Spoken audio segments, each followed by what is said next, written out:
एक भाजीवाला दररोज आमच्या घरी भाजी घेऊन यायचा आणि रोज तो मला मुळा द्यायचा आणि बोलायचा, मॅडम, हे खाल्ल्याने तुम्हाला मूल होईल. माझ्या लग्नाला 15 वर्ष झाली होती, परंतु अजूनही मला काहीच मूलबाळ झालं नव्हतं. कारण की माझा नवरा नामर्द होता असं लोकांचं म्हणणं होतं. परंतु मला माहीत होतं की त्याचं माझ्यावर खूप प्रेम होतं. जेव्हापासून मी त्या भाजीवाल्याकडून तो मुळा घेऊन खायला सुरुवात केली होती, माझ्या नवऱ्याचं माझ्यावर प्रेम होतं. जेव्हापासून मी त्या भाजीवाल्याकडून तो मुळा घेऊन खायला सुरुवात केली होती, माझा नवरा माझ्यावर अजून प्रेम करू लागला होता. परंतु त्याची फक्त एकच सवय जी चांगली नव्हती, की तो रोज रात्री माझ्या डोळ्यांवर पट्टी बांधायचा. मला हे सगळं खूपच विचित्र वाटायचं. परंतु त्याने मला त्याची शपथ दिली होती. त्याने मला शपथ दिली होती की मी त्याला याबद्दल कधीही काहीच विचारायचं नाही. माझं देखील माझ्या नवऱ्यावर खूप प्रेम होतं. त्यामुळे मी देखील त्याला त्याच्यावर एक प्रश्न देखील विचारला नाही.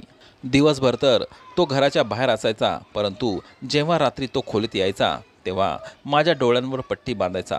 तेव्हा मी खूप हैराण व्हायचे, परंतु मी शांत होते, कारण की नवऱ्याने मला त्याची शपथ घातली होती. मी माझ्या नवऱ्याचं कोणतंच म्हणणं टाळू शकत नव्हते. माझं शिक्षण पूर्ण झाल्यानंतर मला नवऱ्यासोबत, सासरच्या लोकांसोबत कसं वागायचं, घराची कामं कशी करायची, एकंदरीतच लग्न झाल्यावर कसं वागायचं, कसं नाही वागायचं, हे सर्व काही शिकवलं गेलं होतं. त्यामुळंच मी सर्वांचा योग्य तो मान सन्मान करायचे. परंतु लग्नाला 15 वर्ष होऊन देखील जेव्हा मला काहीच मूळबाळ झालं नाही, तेव्हा माझी सासू माझ्याकडे विचित्र नजरेने पाहू लागली. मला माझ्या सासूची खूप भीती वाटायची. जर ती वाज आहे असं बोलू लागली तर मग माझी काय इज्जत राहील. त्यामुळेच मी सासूला खूपच घाबरून वागायचे. परंतु जेव्हापासून मी त्या भाजीवाल्याकडून भाजी घ्यायला सुरुवात केली होती, तेव्हा तो मला नेहमी विचारायचा की तुम्हाला अजूनही मूल का झालं नाही. त्यावर मी त्याला देवाचीच मर्जी असं करून त्याचं ते बोलणं टाळायचे. आणि तसंही हे सगळं देवाच्या हातात होतं. यामध्ये मी किंवा माझा नवरा काही करू शकत नव्हतो. त्या दिवशी त्या भाजीवाल्याने मला एका कोपऱ्यात नेलं आणि बोलू लागला, मॅडम, तुम्हाला कदाचित माहीत नाही, नक्कीच तुमच्यावर कोणती तरी वाईट सावली असेल. नेहमीच असं लग्न झालेल्या स्त्रियांवर लग्नानंतर ही अशी वाईट सावली पडते, ज्यामुळे त्यांना मूल होत नाही. माझ्याजवळ एक अशा मुळांचा बगीचा आहे, जो मुळा वयाने जास्त असलेल्या स्त्रियांना जर खाऊ घातला तर त्या गरोदर होतात. भाजीवाल्याचं ते बोलणं ऐकून मी संशयाच्या नजरेने त्याच्याकडे पाहू लागले. शेवटी हा कोणत्या प्रकारचा उपाय होता? मुळा खाल्ल्याने कधी कोणी प्रेग्नेंट होते का? मला त्याच्या त्या बोलण्यावर अजिबातच विश्वास बसला नाही. मी एक शिकलेली मुलगी होती आणि मी त्याच्या त्या बोलण्यामध्ये येणार नव्हते. मी त्याला बोलू लागले, तू काय मला वेडं समजला आहेस की ज्यामुळे मी तुझ्या त्या बोलण्यावर विश्वास ठेवेन? जर माझ्या सासूला याबद्दल समजलं तर ती माझ्या नवऱ्याला सांगून मला घटस्फोट द्यायला सांगेल. आधीच ती माझ्यावर एका वाईट नजरेने पाहते. जसं काय मुलाला जन्माला घालणं हे सगळं माझ्याच हातात आहे. नको बाबा नको, मी हे सगळं अजिबात करणार नाही. मी त्याच्या तोंडावर त्याला सरळ सरळ नकार दिला. परंतु मी नकार दिल्यानंतर देखील तो मला बोलू लागला, अहो मॅडम, तुम्ही काय घाबरताय? आणि तुम्हाला माहीत आहे का तुमची सासू तुमच्याकडे अशा नजरेने का पाहते? कारण की त्यांना एक नातू पाहिजे. जर तुम्ही प्रेग्नेंट झालात तर ती पूर्ण दिवस तुमचेच गुण गात राहील. आणि महत्त्वाची गोष्ट म्हणजे तुमच्या सासूला हे सर्व सांगायची काय गरज आहे? जर मी सांगणार नाही, तुम्ही सांगणार नाही, मग त्यांना कसं समजणार? तुम्ही उगाचच काय विचार करताय? तुम्ही एकदा हा उपाय करून बघा. त्या भाजीवाल्याने मला आरसा दाखवून माझ्या मनात एक प्रकारे मुलासाठी हाव निर्माण केली होती आणि मी देखील त्याच्याकडे विचार करण्यासाठी थोडा वेळ मागितला. मी त्याला म्हणाले की मला आज पूर्ण दिवसभर विचार करण्यासाठी वेळ दे. असं बोलून मी माझ्या खोलीकडे आले. जेव्हा मी विचार करण्यासाठी वेळ मागितला तेव्हा असं वाटलं जणू काय तो भाजीवाला खूपच बेचैन झाला आहे. त्याचं फक्त इतकंच म्हणणं होतं की तुम्ही फक्त हो बोला. परंतु माझ्या हो बोलण्यामध्ये नक्कीच त्याचा काय हेतू होता हे मला समजत नव्हतं. परंतु त्याच्या बोलण्यामध्ये तथ्य तर होतं की मी कोणतंही चुकीचे काम करणार नव्हते. फक्त मूल होण्यासाठीच मला मुळा खायचा होता. जिथे मी इतके सारे उपाय केले तिथे अजून एक उपाय केला तर काय हरकत आहे? आणि मग दुसऱ्याच दिवशी मी त्या भाजीवाल्याला हो असं उत्तर दिलं. माझं हे असं उत्तर ऐकताच त्याच्या चेहऱ्यावर एक वेगळी चमक आली. त्याच्या चेहऱ्यावर एक विचित्र हसू आलं, जे मी पाहिलं होतं. मी त्याच्या बोलण्याला होकार दिला होता, कारण की मला देखील मूल पाहिजे होतं. इच्छा नसताना देखील मी त्याच्या त्या बोलण्यावर विश्वास ठेवला. आणि आता सगळ्यांपासून लपून लपून मी त्याने दिलेला तो मुळा खाऊ लागले. जसा तो भाजीवाला भाजी देण्यासाठी यायचा तेव्हा तो मागे पुढे पाहायचा आणि जेव्हा कोणीही त्याला दिसायचं नाही तेव्हा तो लगेचच माझ्या हातामध्ये मुळा ठेवायचा, जो मुळा मी माझ्या खोलीमध्ये आणून लपून छपून खायचे. परंतु जेव्हापासून मी त्या भाजीवाल्याकडून तो मुळा घेऊन खायला सुरुवात केली, मी स्वतःच्या शरीरात एक वेगळीच ताकद जाणवली. मला माझ्या शरीरात होणारे बदल जाणत होते. मला असं वाटायचं जसं काय माझी सासू माझ्यावर नजर ठेवून आहे. त्या दिवशी जेव्हा तो भाजीवाला मला मुळा देत होता तेव्हा मी मागे वळून पाहिलं तेव्हा समोरच माझी सासू उभी होती, जी मला अगदी एकटक पाहत होती. सासूला असं मागे उभे असलेलं पाहून मी खूपच घाबरले. भीतीने मला घाम फुटू लागला. तिने तिच्या पदराने माझ्या ओठांवर लागलेलं काहीसं साफ केलं आणि बोलू लागली, सुनबाई, जर तुला मुळा एवढाच आवडतोय तर आतमध्ये जाऊन खा. असं एखाद्या आधाशाप्रमाणे येथे खायची काय गरज आहे? तुझ्या आईने तुला असे संस्कार दिले आहेत का? आता माझं तोंड का बघतेस? जा आतमध्ये आणि जेवण बनव. माझ्या सासूने हे सगळं रागानेच मला सांगितलं होतं आणि तिने ते बोलणं ऐकून मला अंदाज आला होता की सासूला समजलं आहे की मी भाजीवाल्याकडून मुळा घेऊन खाते. मी लगेचच माझ्या सासूची माफी मागितली आणि जेवण बनवण्यासाठी किचनमध्ये निघून गेली. परंतु सासूच्या त्या बोलण्यामुळे माझ्या चेहऱ्यावरचा रंग उडून गेला, ज्यामुळे नक्कीच मला असं वाटत होतं की सासूला याचा अंदाज आला असेल. हे काहीतरी गडबड नक्कीच आहे. मी काहीतरी तिच्यापासून लपवते. मी विचार केला होता की आज नंतर परत असं कधीही होणार नाही. मी नेहमी नॉर्मल वागत राहीन. माझ्या चेहऱ्यावरून मी अजिबात कोणालाही जाणू देणार नाही की मी लपून छपून काहीतरी करते. आजकाल माझा नवरा मला वेळ देत होता, त्यामुळे मी खूप खुश असायचे. परंतु डोळ्यांवर पट्टी बांधल्यामुळे मी लगेच झोपून जायचे. आता मी सासूने सांगितलेली कामं पटापट आवरत होते. याच दरम्यान एक खूप विचित्र गोष्ट घडली. त्यामुळे सासूने त्या भाजीवाल्याला आमच्या घरच्या मागच्या एका खोलीमध्ये राहण्यासाठी जागा दिली आणि आता तो रोज सकाळी पहाटेच्या वेळी बाजारात जायचा आणि ताजी भाजी घेऊन यायचा. मला सासूचे ते वागणं थोडं विचित्र वाटलं, परंतु ते त्या गावचे श्रीमंत लोक होते. त्यांचा खूप मोठा वाडा होता, त्यामुळे कधीकधी खुश होऊन असंच गरिबांवर ते उपकार करायचे. त्यामुळेच मी देखील त्याचा जास्त काही विचार केला नाही आणि त्या गोष्टीकडे दुर्लक्ष केले. परंतु मला असं वाटत होतं की माझी सासू माझ्यावर नजर ठेवून आहे. मी जिथे कुठे जायची माहीत नाही, माझी सासू त्या जागेवर कसं काय पोचायची? आणि आता सासूबाईने भाजीवाल्याला अशी घरामध्ये अचानक जागा का दिली याचा विचार करून माझं डोकं दुखायला लागलं. मी त्यामागचं कारण शोधण्याचा प्रयत्न केला, परंतु माझ्या हातात काहीच पुरावा सापडला नाही. मला खूप असं विचित्र वाटायचं आणि मनामध्ये चित्रविचित्र विचार यायचे. आता तर मला असं वाटू लागलं होती की तो भाजीवाला मला एकटक सारखा पाहत आहे, परंतु त्या सगळ्याला मी माझा भास समजायचे. मुळा खाऊन खाऊन मला 1 महिना झाला होता तेव्हा माझी अचानक तब्येत बिघडली आणि त्यानंतर मला जी गोष्ट समजली ती ऐकून मला माझ्या कानांवर विश्वास बसत नव्हता. मी देवाचे आभार मानले आणि त्या भाजीवाल्याला एकांतात बोलून त्याला पैसे दिले आणि त्याचे देखील आभार मानले. मला असं खुश पाहून तर भाजीवाला एक वेगळ्याच प्रकारे हसला आणि बोलू लागला, मॅडम, मला पैसे नाही तर मला तुमचं काहीतरी पाहिजे. त्यावेळेला मी इतकी खुश होते की मी त्याला लगेच होकार दिला. मी त्याला म्हटले की तू जे काही बोलशील ते तुला मिळेल, सांग तुला काय पाहिजे. मी जेव्हा त्याला विचारलं तेव्हा तो विचित्र प्रकारे हसू लागला आणि म्हणाला, मॅडम, हे सगळं माझ्यामुळे झालं आहे, त्यामुळे मी याची किंमत चांगल्या प्रकारे वसूल करेन. परंतु सध्या तरी तुम्ही मला ते देऊ शकत नाही जे मला पाहिजे आहे, त्यामुळे तुम्ही थोडी वाट पहा. मी स्वतः तुम्हाला काय पाहिजे ते सांगेन. आणि हां, एक गोष्ट लक्षात ठेवा, मी तुम्हाला जो मुळा खायला देतो त्यामध्ये कधीच अंतर पडत देऊ नका, नाहीतर तुम्ही तुमच्या होणाऱ्या बाळांपासून लांब व्हाल. मी त्याच्यापेक्षा जास्त काही सांगू शकत नाही. असं बोलून तो शिट्टी वाजवत तेथून निघून गेला. परंतु जाताना माझ्या आनंदामध्ये मिठाचा खडा टाकून गेला होता.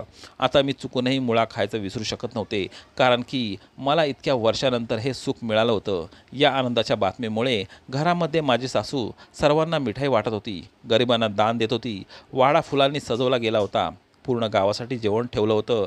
माझी सासू खूप चांगली होती. मला हे सर्व पाहून रडू येऊ लागलं. कदाचित मी गरोदर असल्यामुळे माझ्या शरीरामध्ये तो बदल झाला होता, ज्यामुळेच मी कोणत्याही कारणावरून रडायची आणि कोणत्याही कारणावरून हसायची, शिवाय कोणत्याही कारणावरून रागवायची देखील. याच दरम्यान माझी सासू माझी खूप जास्त काळजी घेऊ लागली. माझ्यासाठी एक मोलकरणीचा बंदोबस्त करण्यात आला.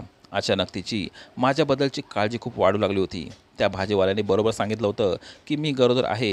हे ऐकल्यावर सर्व काही ठीक होईल आणि मग त्यानंतर सगळं छान होईल. आता मला रोजच्या रोज मुळा खायला लागायचा, परंतु त्यावेळेस भाजीवाला काही ना काही अटमध्ये ठेवायचा. एके दिवशी त्याने तर मला 1 तास त्याचे पाय दाबायला सांगितले. मी हे सगळं करताना खूप काळजी असायचे की जर माझ्या सासूला किंवा माझ्या नवऱ्याला याबद्दल समजलं तर माझी किती बदनामी होईल. सगळ्या लोकांच्या मनामध्ये माझ्याबद्दल वाईट साईट विचार येईल. सगळ्या लोकांच्या मनामध्ये असाच विचार येईल की माझं मूल हे अनैतिक संबंधातून जन्माला येणार आहे आणि मला हे सर्व असं अजिबातच घडू द्यायचं नव्हतं. मी विचार केला होता की आता मला काही ना काही करावंच लागेल, नाहीतर मी खूप वाईट पद्धतीने अडकले जाईल. मी विचार केला की मी आता मुळा खाणारच नाही आणि जर मी मुळा खाल्लाच नाही तर तो भाजीवाला माझ्यापुढे अट कशी ठेवणार. दुसऱ्या दिवशी मी माझा विचार पक्का केला आणि तो मुळा खाण्यासाठी नकार दिला. तेव्हा तो भाजीवाला टेन्शनमध्ये आला आणि बोलू लागला, मॅडम, माझी अट मान्य करावी लागू नये म्हणून तुम्ही सर्व करत असाल तर तुम्ही स्वतःच खूप मोठं नुकसान करताय. मी तुम्हाला आधीच सांगतोय, मी तर तुम्हाला आता फक्त कपडे धुवायला सांगितले आहेत, परंतु जर संध्याकाळी तुम्ही स्वतः माझ्याकडे मुळा मागण्यासाठी आलात तर तुम्हाला फक्त माझ्यासाठी जेवण बनवायला लागणार नाही, तर तुमच्या हाताने मला जेवण भरवायला देखील लागेल. त्यामुळे विचार करा. त्याने तर सरळ सरळ मला धमकी दिली होती. जणू काय त्याला पुरेपूर खात्री होती की मी संध्याकाळी त्याच्याकडे नाक घासत मुळा मागायला नक्कीच येणार. तुला तुझी स्वतःची तुझ्या अटींची जरा देखील लाज वाटत नाही का? माझं लग्न झालं आहे आणि आता तर मी गरोदर आहे. मी रागातच म्हटले. तर तो बोलू लागला, गरोदर आहात ना, मग काय झाले? तुम्ही गरोदर माझ्यामुळे झालात आणि जर त्यासाठी मी थोडं काही वसूल करत असेल, त्याचा जर मी काही मोबदला घेत असेन तर त्यामध्ये हरकत काय आहे? मी तुम्हाला माझ्यासोबत रात्री झोपायला तर सांगितलं नाही ना. त्यावर मी रागाने त्याला म्हटले, तुला जे करायचे ते कर, मी मुळा खाणार नाही. मी रागाने असे म्हटले आणि माझ्या खोलीमध्ये निघून आले. 1 तासानंतर मला माझ्या कमरेमध्ये पोटामध्ये खूपच वेदना जाणू लागल्या. सासूने सुईणबाईला बोलवलं, परंतु माझ्या वेदना काही कमी होत नव्हत्या. त्यानंतर तो भाजीवाला मला पुन्हा एकदा खिडकीमध्ये उभा असलेला दिसला. मी सगळ्यांना खोलीच्या बाहेर पाठवलं आणि मग त्याने मला लगेचच तो मुळा आणून दिला, ज्याला खाल्ल्यानंतर 10 मिनिटातच मी अगदी ठीक झाले. आता मी आधीपेक्षा खूप जास्त व्यवस्थित होते. मी औषध देखील खाल्लं होतं. त्यानंतर मला खरोखरच त्याच्यासाठी जेवण बनवायला लागलं आणि सोबत माझ्या हाताने त्याला जेवण भरवायला देखील लागलं. सासू मला जेवण बनवू देत नव्हती, परंतु मी तिला म्हटले की मी आता ठीक आहे. मी खूप मुश्किलीने उठले आणि जेवण बनवलं आणि मग कपडे धुतले आणि मग माझ्या कामवालीला त्या कपड्यांना इस्त्री करायला सांगितले आणि मग स्वतःचे कपडे द्यायला गेले आणि हे असं नेहमीच होऊ लागलं. माझा 8वा महिना सुरू झाला होता.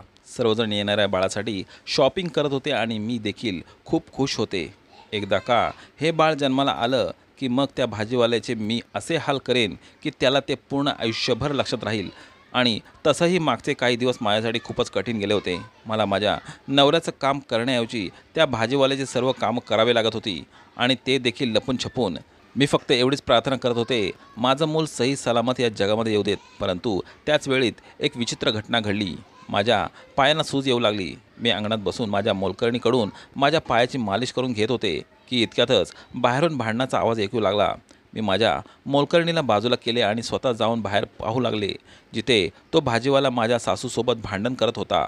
मी हैराण होऊन सासूकडे आणि भाजीवाल्याकडे पाहिले तेव्हा सासूने त्या भाजीवाल्याला जाण्याचा इशारा केला, परंतु तो त्या जागेवर अजिबात हलला नाही. तो तिथेच उभा होता. मला त्याच्या त्या प्रत्येक कृत्यावर खूप राग येत होता, कारण की तो माझ्याशिवाय माझ्या घरातल्या इतर लोकांवर देखील हुकूम चालवायला लागला होता. शेवटी यामागे नक्कीच काय कारण होतं, त्याला काय सिद्ध करायचं होतं? आणि मग त्यानंतर तो माझ्याजवळ येऊन बोलू लागला, हे मूल जे तू घेऊन फिरत आहेस हे माझं मूल आहे. त्याचं ते बोलणं ऐकून माझ्या पायाखालची जमीन सरकून गेली. भीतीने माझं शरीर थरथरू लागलं. तो हे सगळं काय बोलत आहे आणि माझ्या होणाऱ्या मुलाचा तो बाप आहे असं कसं शक्य आहे? आता हे तो काय नवीन नाटक करत होता? तो की फक्त मला धमकी देऊन माझी बदनामी करण्याचा प्रयत्न करत होता. सासूने रागात येऊन त्याला एक जोरदार कानाखाली लगावली आणि मग त्याला दुसरीकडे नेऊन स्वतःच्या खोलीत गेली आणि खोलीतून पेपरात गुंडाळून काहीतरी घेऊन बाहेर आली आणि ते त्याच्या हातात दिलं. जितकं मला समजत होतं कदाचित ते पैसेच होते. सासूने त्याला पैसे दिले याचा अर्थ तो भाजीवाला खरं बोलत होता का? ज्याच्यामुळे सासूने त्याचं तोंड बंद करण्यासाठी त्याला ते पैसे दिले होते. खरंच हे मूल माझ्या नवऱ्याचं नसून त्या भाजीवाल्याचं होतं का? आणि जर हे सगळं खरं होतं तर माझ्या सासूने जाणून बुजून हे सर्व काही घडून आणलं होतं का? परंतु ती असं का करेल? स्वतःच्याच मुलाच्या बायकोसोबत ते असं का करेल? आणि या सर्वांपेक्षाही एक मोठी गोष्ट ही होती की माझ्या नवऱ्याला त्याच्या आईचं सर्व सत्य माहीत होतं का?